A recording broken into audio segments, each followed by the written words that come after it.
Hey everybody, how's it going?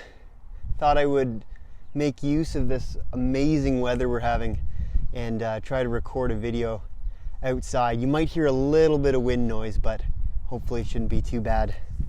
It's nice to be back on the property.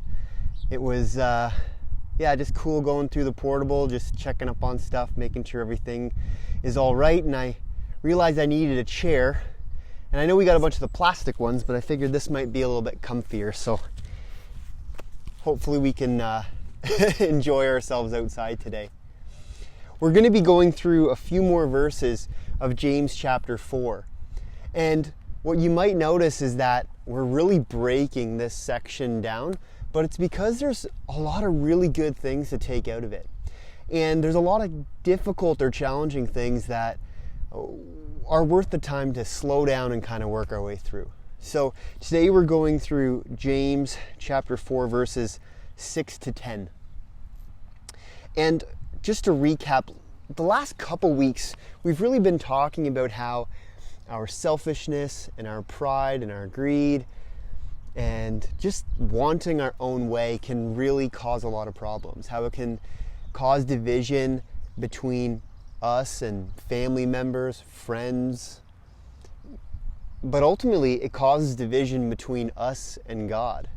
And that's a real problem, and it's something that we need to address. And James wants us to kind of think this through, right? How do we have a good relationship with a good God when there are so many things sometimes about us that aren't good? And so let's get into it today. So James has just finished talking about how, our Heavenly Father wants to have this relationship with us and how He doesn't want us being corrupted by the world around us. But then it says that God gives more grace. And grace is one of these things that, can have different meanings in our modern culture, but what grace meant then was really just undeserved good, right? It's someone giving you something really, really good, even though you've done nothing to earn it. And God gives us grace, and this grace is significant, right? It's great. It's great grace that is greater than our sin. There's an old song that has that line. It's greater than the lies of the world. It's greater than our pain and our suffering and the challenges of just living a difficult life. So God gives us grace, even though we are so often broken and we live in a broken world. But then we get this warning. It says that God opposes the proud, but gives grace to the humble. And here's the thing. There's not really a third option.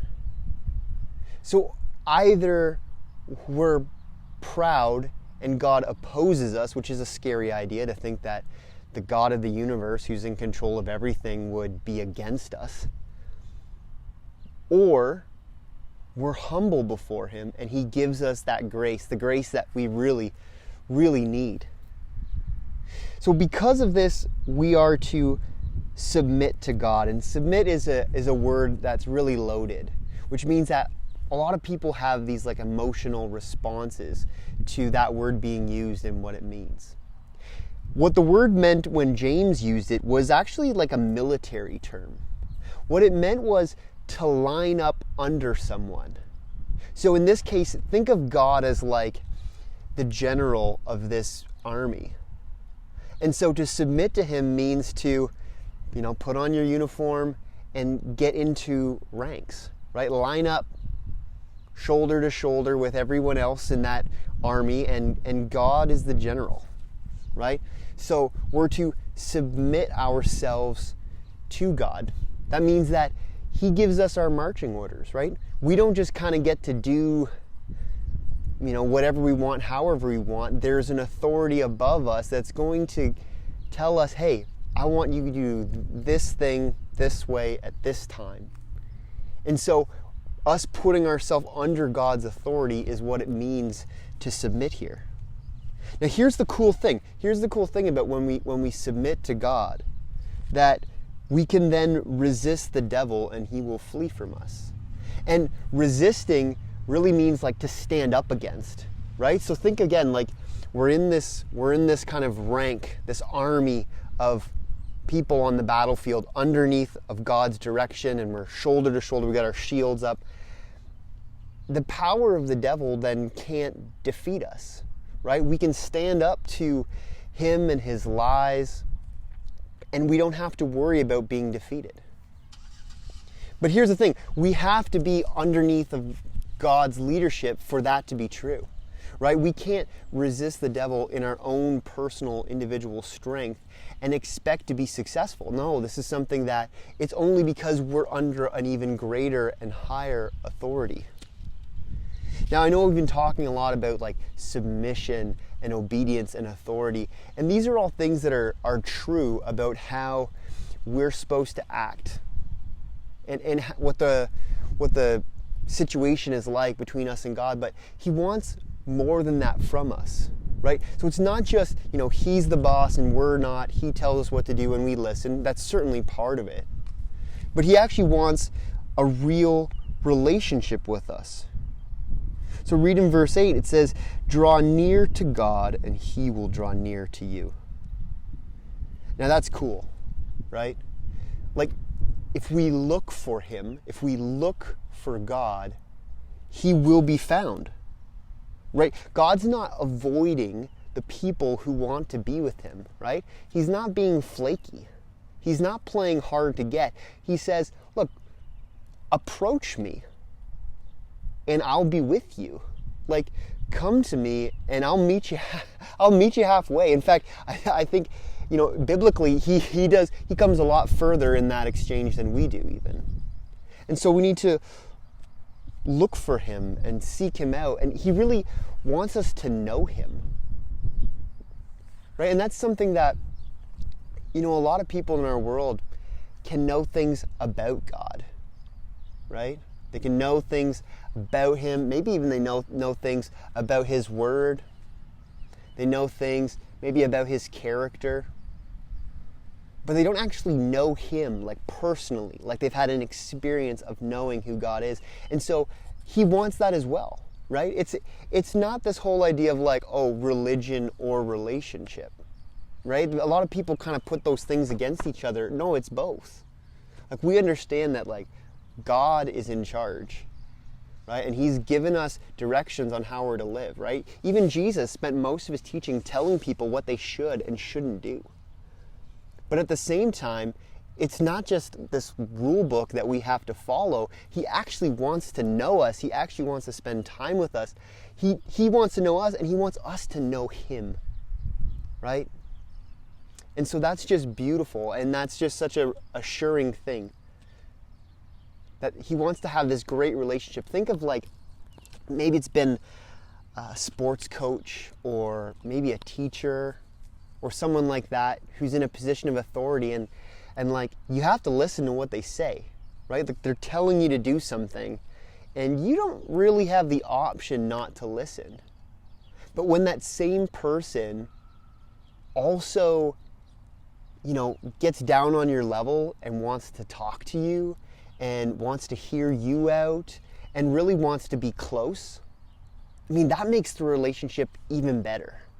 Not only is this someone you can trust that, hey, if they tell me to do something, it's probably the right thing to do and I should probably do it, but you also know that they genuinely care for you and want to spend time with you.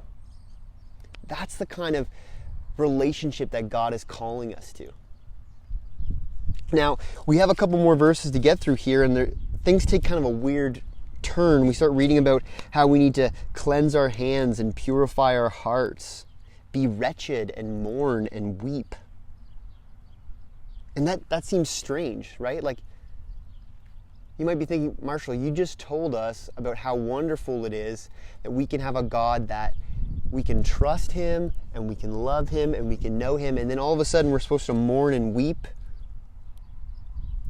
This is how we need to respond to our sin, right? This is how we should feel about the things that separate us from God, right? When we think that the wrong that we've done was so significant, right? That the God that we reject is so good and loves us so much, that should break our hearts, right? That should sting, that should hurt.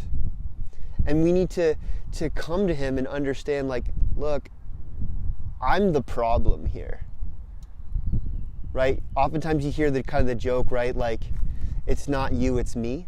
But that's totally it with us and God. The problem isn't anything to do with him. The problem is entirely to do with us. And that should break our hearts that we have rejected him and ignored him and refused to listen to him. But this realization, right, this is what is humility, right? This is what kind of brings us low and kind of for us to say, wow, I am not where I need to be. I am not the kind of person who deserves to be loved by you or to be known by you. And then, and only then, right, are we then the humble ones whom God gives his grace to. And that grace, that undeserved favor, it means so many wonderful things. It means that we are now a son or a daughter. And along with that comes, privileges and gifts and promises and victory and a hope for the future that is greater than anything we can even begin to understand. But that brokenness, that's a necessary part. You can't get to the being exalted by God, being lifted up, being honored without coming to him with that brokenness. And if you've never approached God that way before, if you've never come to him and said, God, I know I can't do this on my own. I can't be a good enough person on my own. I can't love you and love other people the way that I should in my own strength. I'm broken. Then he has grace for you. And he has love for you, and he has a desire to know you, right? And to give you direction, to help you overcome those things that are separating you from him and from other people. And so that's really the whole point of all of this. Like this whole Christian thing, like the church and youth group and the Bible, like this is what it's all about. It's bringing us to that place where we come to God and we say, God, you are good and I am not. And he says, that's okay, I love you anyways. And I've, so much so that I've given my son to die for you, to take the punishment on your behalf, so that now you can come into this relationship with me, that you can walk in a new way, that you can have real spiritual freedom and you can enjoy eternity with me forever. So if you've never really come to that point, I would encourage you to take some time today. Maybe get outside and go for a walk, get some fresh air, and leave the earbuds at home. Maybe leave the phone at home if your parents will let you. And just spend some time alone with God and think this stuff through. I love you guys. I miss you guys. I miss you guys a lot. And this is a really hard time, but I appreciate those of you who are watching these videos. It's an encouragement for me to keep going. And I hope it's an encouragement to you as well. God bless you guys. Take care.